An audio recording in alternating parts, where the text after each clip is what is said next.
মাননীয় আইনমন্ত্রী। স্পিকার, আমি আপনার কাছে নিবেদন করব আমার ফ্রেন্ডকে আরো 5 মিনিট সময় দেওয়া হোক, কারণ উনি যেগুলো বলছেন উনি সেটা তো আমার চান নাই সময়, মাননীয় উনি চান না। মন্ত্রী। আমি বলবো যে আরো একটু 5 মিনিট বললে আমার জন্য ভালো হয়। মানে আপনি কি আরো 5 মিনিট বলতে চান?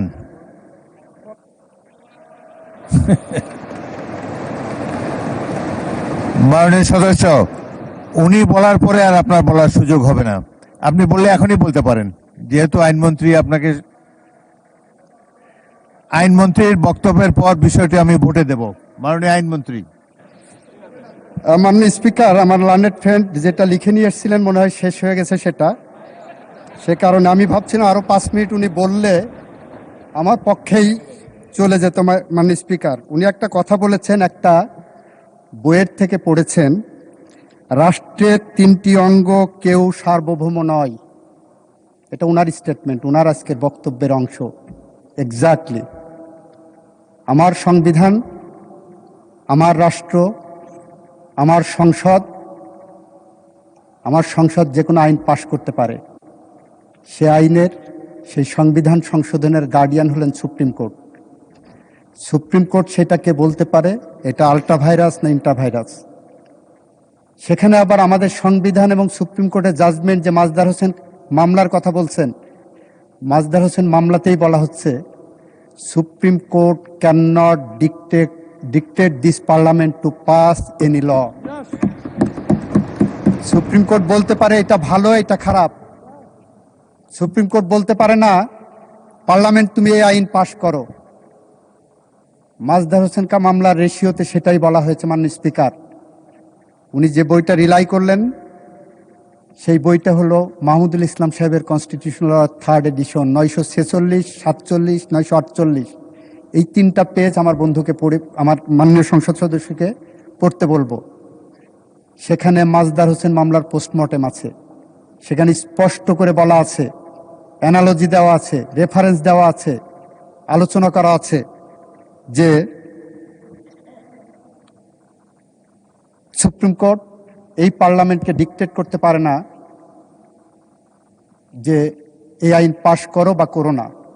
এবং এক্স্যাক্টলি আমি ওনার সাথে কণ্ঠে কণ্ঠ মিলিয়ে, সুরে সুর মিলিয়ে বলতে চাই, রাষ্ট্রের 3টি অঙ্গ, কেউ সার্বভৌম নয়, প্রত্যেকের একটা লিমিটেশন আছে। মানে স্পিকার, বিচার বিভাগের স্বাধীনতা আমরা চাই। ওনাদের পিতারা যেমন বিচার বিভাগের কাছে অবিচারের শিকার হয়েছিলেন, সেই স্বাধীনতা যেমন অ্যাবিউজড হয়েছে। যারা সে বিচার করেছিলেন তারা সবচেয়ে স্বাধীন বিচারক ছিলেন। বাংলাদেশ সুপ্রিম কোর্ট পৃথিবীর মধ্যে one of the best courts, যেটা কনস্টিটিউশনালি জাজদের সবকিছু প্রোটেক্টেড, চাকরি protected, transfer posting protected, discipline protected Supreme Court. সেই সুপ্রিম কোর্ট শপথবদ্ধ রাজনীতিবিদের জন্ম দিয়েছিল। সেই সুপ্রিম কোর্টের বিচারপতিরা বিচারের নামে ট্রাইব্যুনালে বসে উনার পূর্বপুরুষ, উনার পিতাদেরকে ফাঁসি দিয়েছিলেন। সেই সুপ্রিম কোর্ট বাংলাদেশের অবিসংবাদিত নেত্রী, বাংলাদেশের গণতন্ত্রের অতন্দ্র প্রহরী, বাংলাদেশের হৃৎপিণ্ড বেগম খালেদা জিয়াকে 5 বছর থেকে 10 বছর জেল দিয়েছিলেন। সেই সুপ্রিম কোর্ট এতটাই স্বাধীন যে সেই সুপ্রিম কোর্টের সে সমস্ত জাজদের বিচার আমরা করি নাই। মানে স্পিকার, এই বাংলাদেশে মোমবাতি জেলে বিচার করা হয়েছে বিরোধী দলের রাজনৈতিক নেতাকর্মীদেরকে যাতে সাজা দেওয়া হয় রাতের বেলায়। ডকেট নিয়ে যে একদিনে 10টা 12টা 15টা সাক্ষীর এক্সামিনেশন নিয়েছেন রাত 12টা পর্যন্ত। এই সুপ্রিম কোর্ট সমস্ত ক্ষমতা থাকা সত্ত্বেও সে সমস্ত বিচারকদের একজনকেও ডিসিপ্লিনারি প্রসিডিং এর আওতায় আনেনি। মাননীয় স্পিকার, সুপ্রিম কোর্ট এতটাই স্বাধীন যে সরকারের এখানে হাত দেওয়ার কোনো সুযোগ নাই। মাননীয় স্পিকার, মাননীয় সংসদ সদস্য প্রশ্ন তুলেছেন, এই আইনের পক্ষে অবস্থান নেওয়ার জন্য কয়েকজন জজের বিরুদ্ধে শোকজ নোটিশ ইস্যু করা হয়েছে। হয় আমার মাননীয় বন্ধুরা শোকজ নোটিশটি পড়েননি, অথবা তারা মিসগাইডেড অ্যান্ড মিসইনফর্মড হয়েছেন। মানে স্পিকার, জাজেস কোড অফ কন্ডাক্টে আছে কোনো বিচারক থাকা অবস্থায় কোচিং সেন্টারের সাথে সম্পৃক্ত হতে পারবে না। বিচারকরা কেউ কেউ কোচিং সেন্টারে ক্লাস নেওয়ার জন্য অ্যাডভার্টাইজমেন্ট দিচ্ছেন, সেই বিষয়টি আমরা নোটিশে এসেছে। আমরা তাদেরকে নোটিশ দিয়েছি যে এরকম মিসকন্ডাক্ট তোমাদের দ্বারা হচ্ছে। কোনো বিচারক ফেসবুকে কনস্টিটিউশনাল লয়ের এক্সপার্ট হচ্ছে। বাংলাদেশে গার্মেন্ট সেক্টর রপ্তানি বাণিজ্যে সবচেয়ে ভালো কাজ করে, আর একটা সেক্টর জন্ম হচ্ছে, সেটা হলো সংবিধান বিশেষজ্ঞ। মাননীয় স্পিকার, পৃথিবীর যে কোনো দেশে বাংলাদেশ থেকে সংবিধান বিশেষজ্ঞ এখানে রপ্তানি করা যাবে। আমার সুপ্রিম কোর্টে যারা ক্রিমিনাল ল প্র্যাকটিস করছেন, যারা সিভিল ল প্র্যাকটিস করছেন, তারা সংবিধানের এক একজন বিশেষজ্ঞ হয়ে গেছেন। মাননীয় স্পিকার, আমরা চেয়ে চেয়ে দেখছি। মাননীয় স্পিকার, আমাদের দেশের প্রখ্যাত জুরিস্ট ব্যারিস্টার রফিকুল হক একদিন এক বক্তৃতায় বলেছিলেন, সুপ্রিম কোর্ট কোন দিকে যাবে সেটা হাওয়া ওনারা প্রেস ক্লাব থেকে বুঝবেন। প্রেস ক্লাবের থেকে যেদিকে বক্তব্য, যে লাইনে যাবে সুপ্রিম কোর্টের রায়টা সেদিকেই ধাবিত হবে।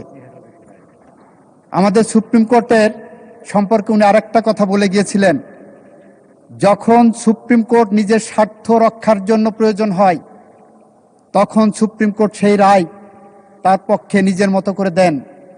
তার জ্বলন্ত উদাহরণ হলো 8th অ্যামেন্ডমেন্ট জাজমেন্ট। 8th অ্যামেন্ডমেন্টের জাজমেন্টে 102-তে বাংলাদেশের সমস্ত জেলা থেকে, বিভাগীয় শহর থেকে সুপ্রিম কোর্টকে ঢাকাতে নিয়ে সেই ইউনিটারি ফর্মে রেখে অন্য কোথাও সুপ্রিম কোর্টের ব্রাঞ্চ করা যাবে না বলছেন। অথচ আর্টিকেল 101 যদি কেউ কনস্টিটিউশনে পড়ে, 100-এ আর্টিকেল 100-তে বলা আছে মাননীয় স্পিকার যে সার্কিট ব্রাঞ্চ করতে পারবেন। আর্টিকেল 100 অব দি কনস্টিটিউশনে বলা হচ্ছে সুপ্রিম কোর্টের সময় সময় ব্রাঞ্চ হবে বিভিন্ন জায়গায়, কিন্তু সুপ্রিম কোর্টের জজ সাহেবদের তো ওখানে যেতে ভালো লাগে না, কারণ ওনাদের কুমিল্লা যেতে হতো, রংপুর যেতে হতো, যশোর যেতে হতো। সেই কারণে আর্টিকেল 100 অব দি কনস্টিটিউশনকে এখানে দেখেন রিডান্ডেন্ট করা হয়েছে। বলা হচ্ছে 100-এ রাজধানীতে সুপ্রিম কোর্টের স্থায়ী আসন থাকিবে, তবে রাষ্ট্রপতির অনুমোদন লইয়া প্রধান বিচারপতি সময়ে সময়ে অন্য যে স্থান বা স্থানসমূহ নির্ধারণ করিবেন, সেই স্থান বা স্থানসমূহে হাইকোর্টের বিভাগ অধিবেশন অনুষ্ঠিত হইতে পারিবে। এই আর্টিকেল 100-এর পথে প্রধান অন্তরায় হয়ে দাঁড়িয়েছেন এখন। এই 100-কে বাস্তবায়ন করার জন্য জুলাই চার্টারে একটি অনুচ্ছেদ দেওয়া হয়েছে।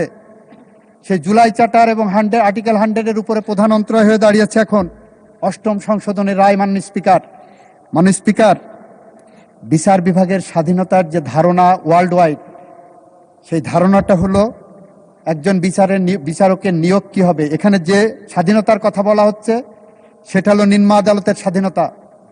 উচ্চ আদালতে আগেই বলেছি কনস্টিটিউশনালি প্রোটেক্টেড, আগেই বলেছি উচ্চ আদালতের জাজদের চাকরি থেকে শুরু করে সবকিছু কনস্টিটিউশনালি প্রোটেক্টেড, এইটা নিয়ে কারো কোনো দ্বিমত নাই।